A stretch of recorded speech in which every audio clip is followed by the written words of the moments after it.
অনেক শুভাকাঙ্ক্ষী কিন্তু এইটা নিয়ে আমাকে প্রশ্ন করেছেন।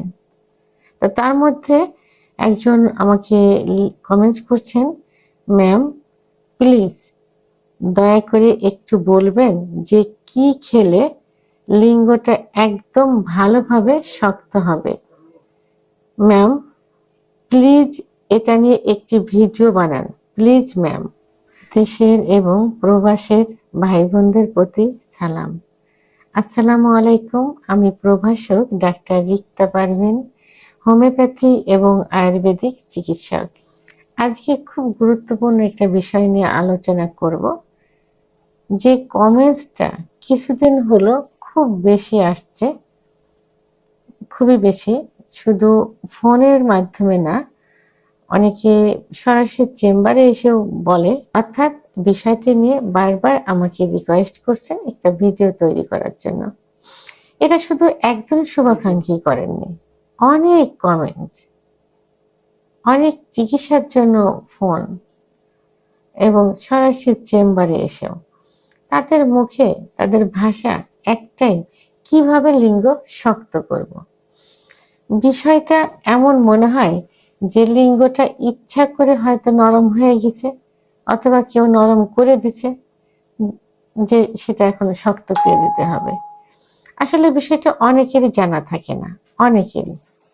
তো এই জন্য হয়তো এইভাবে কমেন্টসটা করে। তো আমি ভাবলাম যে এটা এমনভাবে তাদেরকে বুঝিয়ে দেওয়া হবে, অন্তত যারা ভিডিওটা দেখবেন তারা বুঝতে পারবেন যে লিঙ্গ এমনিতেই নরম হয় না। নরম হওয়ার পিছনে বিভিন্ন কারণ রয়েছে। যেমন লিঙ্গ, বিশেষ লিঙ্গ যেটা নিয়ে কথা সেটা হলো যে লিঙ্গটার ভিতরে কিন্তু কোনো হাড় নেই বা কোনো বোন নেই, আছে শুধু মাংস এবং রক্তনালী। এই রক্তনালীর ভিতর দিয়ে যত রক্ত চলাচল করবে বা যত রক্ত সঞ্চালিত হবে, তত লিঙ্গ বড় হবে, মোটা হবে এবং শক্ত হবে। তো এই শিরার ভিতর দিয়ে যখনই রক্ত সঞ্চালনে বাধাগ্রস্ত হবে বা কম হবে, তখনই লিঙ্গ নরম হয়ে যায়। এটাকে কি বলে? ইংরেজিতে ইরেকটাইল ডিসফাংশন, বাংলায় উত্থানজনিত সমস্যা, এবং সবার মুখে শক্ত না হওয়া ইত্যাদি ভাবে প্রকাশ পায়। তো এখন লিঙ্গ শক্ত না হওয়ার পিছনে প্রধান যে কারণটা থাকে, সেই কারণটা হলো, মানে সবাই যেটা মনে করে, সবার একটাই ধারণা যে হস্তমৈথুন করার কারণে লিঙ্গ নরম হয়ে গেছে।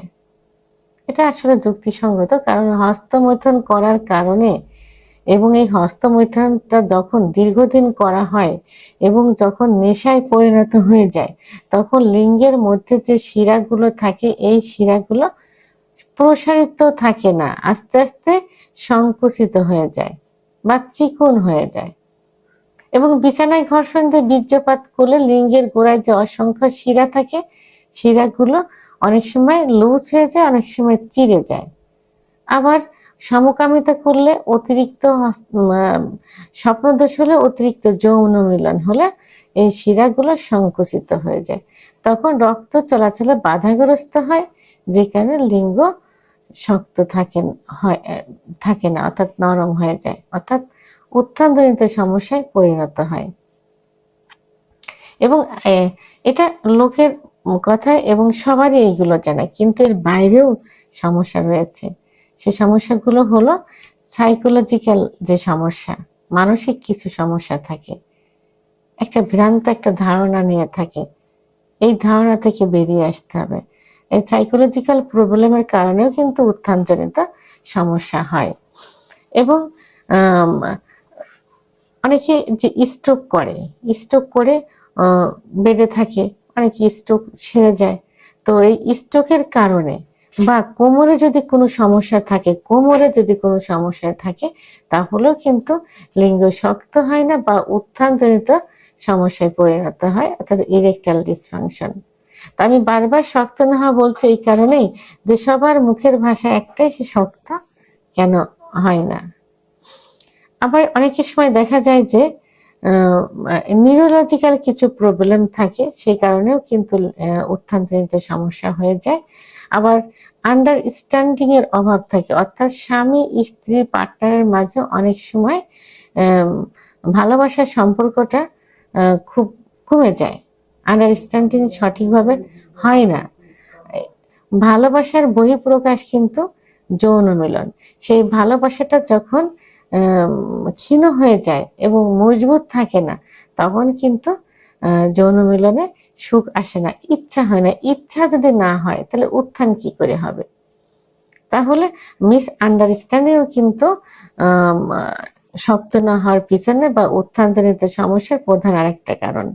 আরেকটা কারণ হলো যে লিঙ্গের ভিতরে যে শিরাগুলো থাকে, এই শিরাগুলো অনেক সময় চর্বি জমে।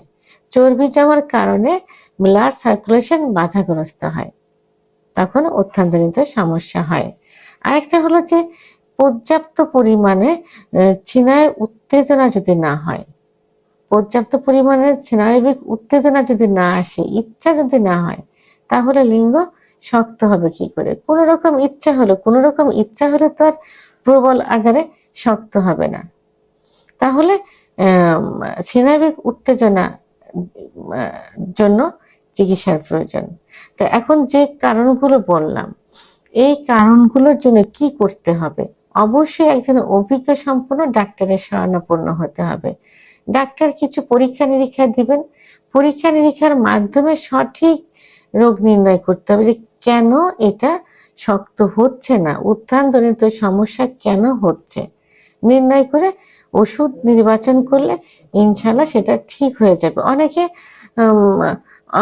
অন টাইম ট্যাবলেট খাচ্ছে, এই অন টাইম ট্যাবলেট, এবং অনেক ডাক্তাররাও কিন্তু অন টাইম নিজেদের একটু নাম কামানোর জন্য, সাময়িক রুগীকে ধরে রাখার জন্য তারা অন টাইম ওষুধ দেয়। এই অন টাইম ওষুধ কিন্তু সব থেকে বেশি ক্ষতি করে। প্রথমত হলো কিডনি ইফেক্ট করবে, দ্বিতীয়ত হলো একটা সময় অন টাইমে কাজ করবে না, তৃতীয়ত একটা সময় কোনো চিকিৎসাতেও কাজ হবে না। সেহেতু এমন একজন ডাক্তারের কাছে যেতে হবে, একজন অভিজ্ঞ সম্পন্ন রেজিস্টারকৃত ডাক্তারের কাছে যেতে হবে। পরীক্ষার মাধ্যমে সঠিক রোগ নির্ণয় করে চিকিৎসা দিতে হবে। যদি কোনো রোগ ধরা না পড়ে, সেক্ষেত্রে অনেক সময় অনেক থেরাপি আছে, ফিজিওথেরাপি আছে, সেগুলো নেওয়া যেতে পারে। আবার কিছু খাবার, অনেকে যেটা বলছে যে কি খাবার খেলে, আসলে এখানে তো খাবারের কোনো বিষয় না, এটা তো একটা সমস্যা, এটা তো ব্লাড সার্কুলেশন একটা সমস্যা। খাবার খেলে কি ব্লাড সার্কুলেশন সঠিক হয়ে যাবে? তবে তার জন্য অবশ্যই ডাক্তারের শরণাপন্ন হতে হবে। পাশাপাশি কিছু খাবার, যেমন খাঁটি দুধ খেতে হবে, অনেক সময় দুধের মাখন খাওয়া যেতে পারে, এবং বীজ জাতীয় যে খাবারগুলো আছে, সেই বীজ জাতীয় খাবারগুলো যেমন কুমড়ার বীজ, এগুলো খেতে হবে। ঝিনুকের ভিতরের অংশ রান্না করেও খাওয়া যেতে পারে, কাঁচাও খাওয়া যেতে পারে। আর তরমুজ কিন্তু উত্থানজনিত সমস্যার জন্য খুব ভালো কাজ করে থাকে। ডিম, খেজুর, কাজু বাদাম, মধু, ঘি, অর্গানিক নারকেল তেল, এইগুলো খেতে হবে পাশাপাশি, চিকিৎসার পাশাপাশি। তবে অবশ্যই চিকিৎসার প্রয়োজন, চিকিৎসার বিকল্প কিছুই হতে পারে না। এরপর খাবারটা তো আসলে এটা নিত্যদিনের একটা রুটিন করে নেওয়া উচিত। খাবার খেলে শরীর মন, এই ন্যাচারাল যে খাবারগুলো, শুধু সেক্সুয়াল না, সব ক্ষেত্রেই কিন্তু ভালো থাকা যায়। এই জন্য খাবারের প্রাধান্যটা বেশি দিতে হবে, যে খাবারগুলো আমি বললাম। ভিডিওটি সম্পর্কে যদি কোনো মতামত থেকে থাকে, অবশ্যই কমেন্টসের মাধ্যমে জানাবেন। আর ভিডিওটি ভালো লাগলে লাইক, কমেন্ট, সাবস্ক্রাইব করে আমার সঙ্গে থাকুন। আল্লাহ হাফেজ।